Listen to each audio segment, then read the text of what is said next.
Salve, selamat malam. Saya Deangelika dari PKK 5 semester 1 dengan NIM 25101105. Di sini saya akan memaparkan dikta yang telah saya buat dalam pertemuan 1 sampai dengan pertemuan ke-15 dalam mata kuliah ilmu sosial dasar. Pada pertemuan pertama membahas mengenai ilmu sosial dasar adalah kajian interdisipliner yang membantu mahasiswa memahami gejala dan persoalan sosial dalam masyarakat. Ilmu sosial dasar memberi dasar pemahaman sosial bagi mahasiswa dari berbagai disiplin lainnya. Tujuan mempelajari ilmu sosial dasar yaitu menumbuhkan kesadaran sosial, membentuk kepekaan terhadap masalah sosial, mendorong keterlibatan dalam pembangunan sosial, menjadi dasar berpikir kritis dan interdisipliner. Karakteristik ilmu sosial dasar: pertama, interdisipliner, menggabungkan sosiologi, antropologi, dan ekonomi. Kontekstual, berkaitan dengan masalah sosial aktual. Reflektif, mendorong sikap kritis dan solutif. Ruang lingkup ilmu sosial dasar: pertama, pokok kajian dalam ilmu sosial dasar, manusia sebagai makhluk individu dan sosial, kelompok sosial, kebudayaan, stratifikasi dan mobilitas sosial, konflik dan integrasi sosial, perubahan sosial, dan masalah sosial aktual. Pada pertemuan kedua,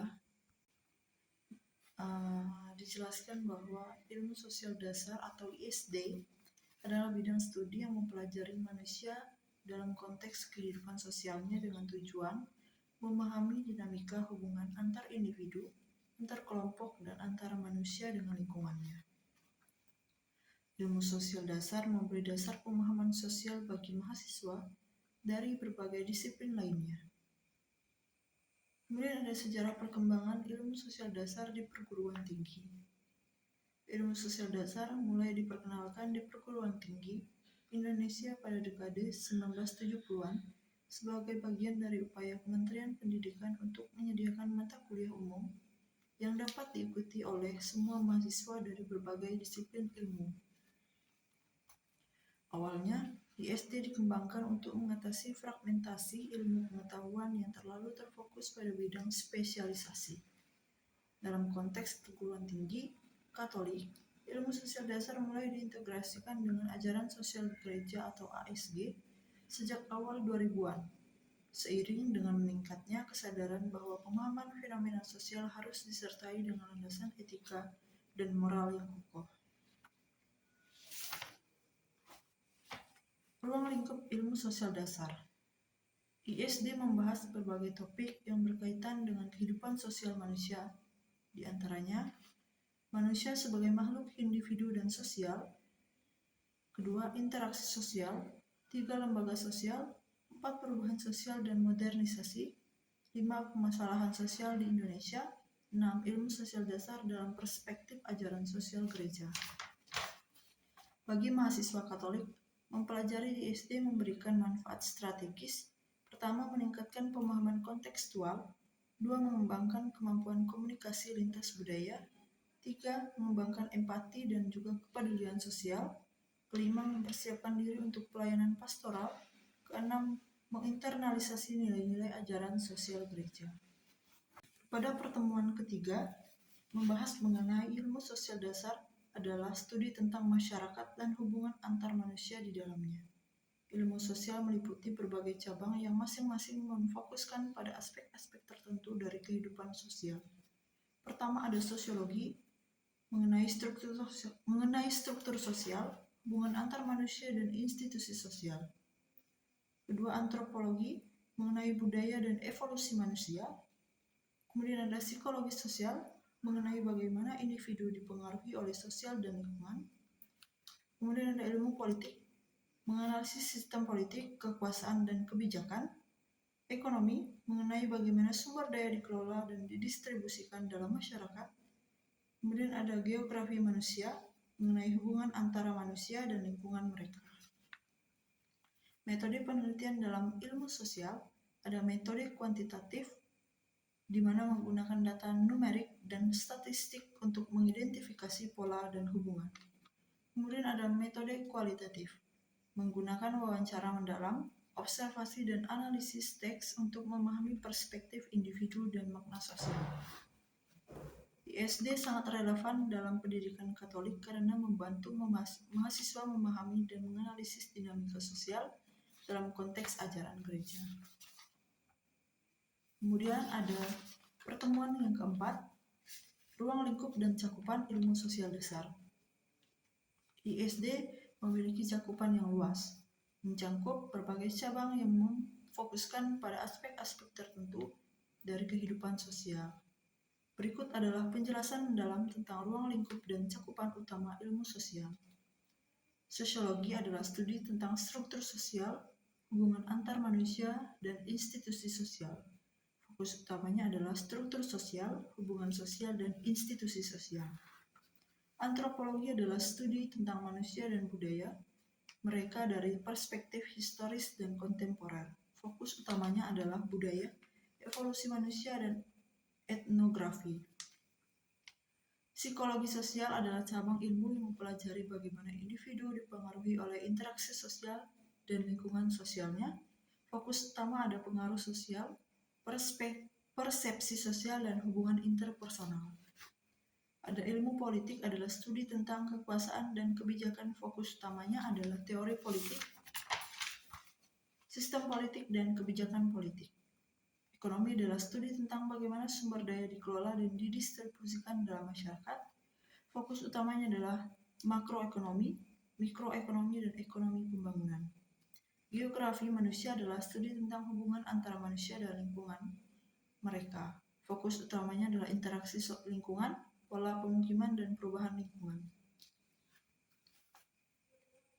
Kemudian ada metode penelitian dalam ilmu sosial yang berfungsi untuk mengumpulkan, menganalisis, dan menginterpretasi data untuk memahami fenomena sosial. Metode kuantitatif berfokus pada pengukuran dan analisa data numerik untuk mengidentifikasi pola dan hubungan dalam data sosial. Metode kualitatif berfokus pada pemahaman mendalam tentang pengalaman, pandangan, dan makna sosial dari perspektif individu atau kelompok. Etika penelitian adalah aspek penting dalam semua jenis penelitian. Pertemuan 5 ada teori sosial dan pendekatan.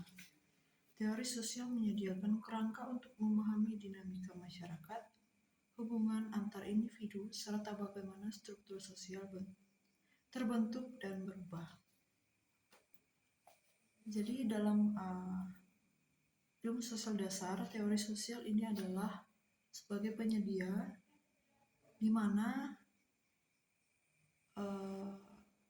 kita memahami perubahan-perubahan yang terjadi dalam struktur sosial melalui teori-teori yang dikemukakan oleh para ilmuwan dengan beberapa pemahaman mengenai perubahan yang terjadi dalam status atau struktur masyarakat.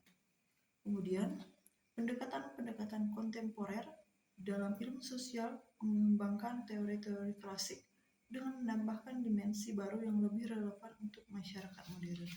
Jadi, di dalam teori sosial yang menggunakan teori-teori klasik, pendekatan ini digunakan sebagai alternatif untuk memahami bagaimana perubahan sosial masyarakat terjadi dengan sebuah pendekatan yang mungkin lebih mudah untuk diterima di masyarakat. Dan ada di pertemuan 6, struktur sosial. Struktur sosial dipahami sebagai keseluruhan pola hubungan yang relatif stabil antara individu, kelompok, dan institusi dalam suatu masyarakat. Terdapat unsur-unsur penting yang salah satunya adalah status sosial, di mana status sosial ini adalah kedudukan atau peran individu dalam masyarakat yang kemudian akan menjadi akan dipahami dalam peran sosial, di mana peran sosial ini mencangkup dengan kelakuan, hak, dan juga kewajiban individu. Kemudian dari peran sosial ada disferensiasi sosial, di mana disferensiasi sosial ini adalah proses pengelompokan masyarakat dalam kelompok-kelompok yang nantinya akan menjadi lingkungan dalam sosial masyarakat. Kemudian Ada stratifikasi, di mana ini adalah unsur yang akan dipahami dan di mana pengelompokan ini akan menjadi sebuah pelaksanaan peran masyarakat. Kemudian pada pertemuan ketujuh ada lembaga sosial, di mana lembaga sosial ini adalah komponen fundamental dalam struktur kehidupan masyarakat. Lembaga sosial misalnya adalah polisi, di mana menjalankan peran menjaga keamanan dan pertahanan negara, di mana mereka akan melaksanakan kewajiban sesuai dengan aturan yang berlaku dan kewajiban yang akan menjadi nantinya memperoleh hak setelah mereka melaksanakan tugas-tugas mereka. Kemudian pada pertemuan 8 dilakukan ujian tengah semester. Dilanjutkan dengan pertemuan 9 perubahan sosial. Perubahan sosial ini berkaitan dengan status sosial, di mana seseorang akan mengalami perubahan sosial dari yang kecil hingga yang besar, sehingga terjadi sebuah perbedaan keadaan dalam masyarakat, sehingga akan mengalami pertambahan atau perkurangan status sosialnya. Kemudian ada pertemuan 10, masalah sosial agama dan nilai Katolik dalam membentuk solidaritas sosial. Peran agama dalam pemecahan konflik itu adalah jalan utama, karena di dalam masyarakat yang hidupnya berinteraksi pasti akan mengalami sebuah masalah sosial. Dalam masalah sosial ini, agama berperan penting sebagai pengatur etika dalam memberikan solusi atau jalan keluar dalam suatu masalah.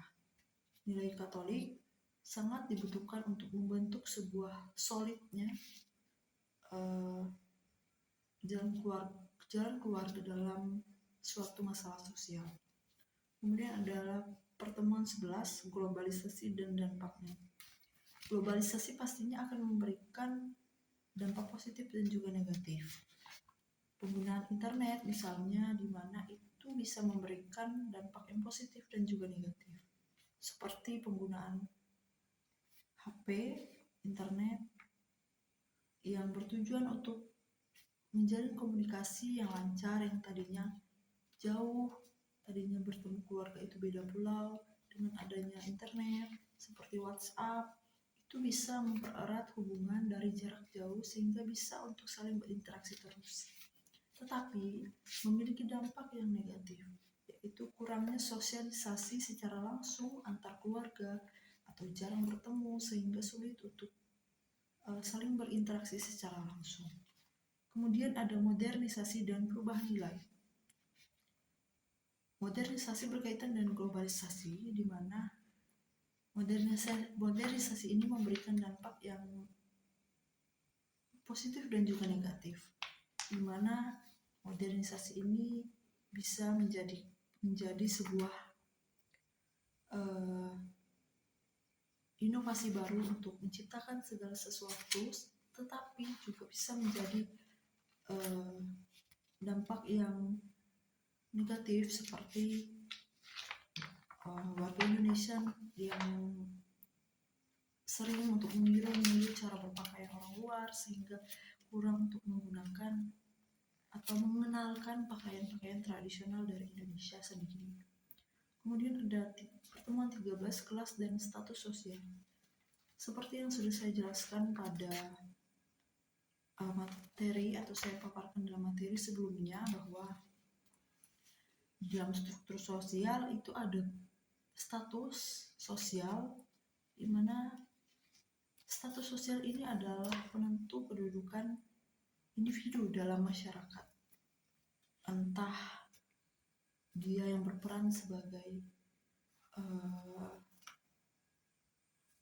orang yang mungkin berpangkat atau orang yang tidak berpangkat, itu masuk dalam kelas dan status sosial, sehingga dalam struktur sosial ada tatanannya.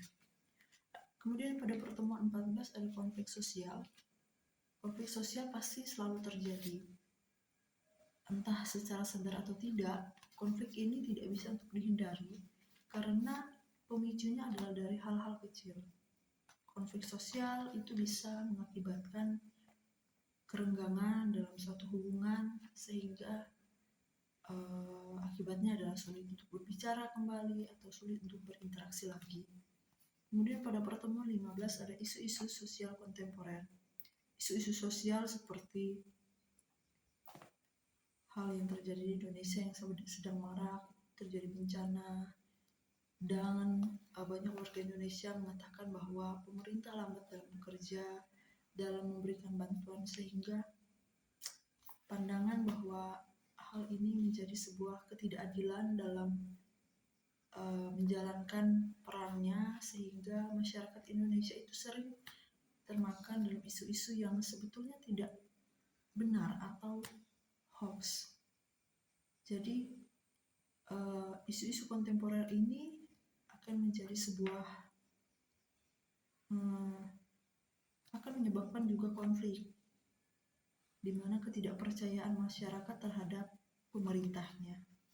Mungkin itu saja yang dapat saya sampaikan dalam pemaparan diktat pertemuan pertama hingga ke-15 saya. Saya ucapkan terima kasih. Salve.